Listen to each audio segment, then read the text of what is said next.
بسم اللہ الرحمن الرحیم۔ لاکھوں کروڑوں درود و سلام آقا علیہ الصلوۃ والسلام اور ان کی آل پر۔ جی تو ناظرین کرام، جیسا کہ آپ جانتے ہیں، موجودہ حالات کو دیکھا جائے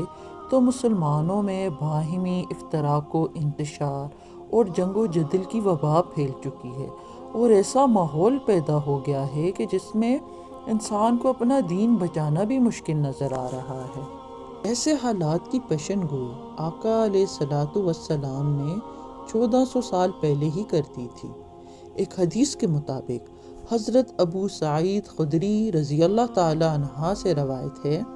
انہوں نے کہا کہ رسول اللہ صلی اللہ علیہ وآلہ وسلم نے فرمایا، عنقریب مسلمانوں کا بہترین مال بکریاں ہوں گی جن کو وہ پہاڑوں کی چوٹیوں اور بارش کی وادیوں میں لے کر نکل جائے گا، اس طرح وہ اپنے دین کو فتنوں سے بچائے گا۔ اس حدیث کا مطلب بھی یہ تلقین کرنا ہے کہ جب ایسے فتنے رونما ہوں گے کہ جس میں انسان کو اپنا دین بچانا مشکل نظر آئے،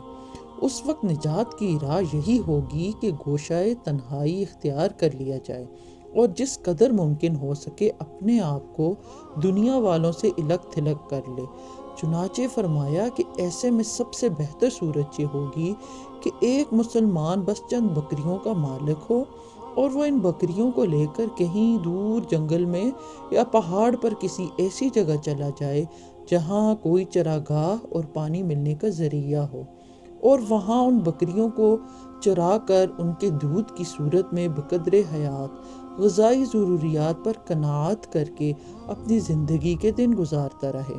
تاکہ نہ دنیا والوں کے ساتھ رہے اور نہ دین کو نقصان پہنچانے والے فتنہ میں مبتلا ہو۔ آخر میں یہی دعا ہے کہ اللہ تعالی ہمیں ایسے حالات سے بچائے اور ہم سب کا خاتمہ بالایمان ہو، آمین۔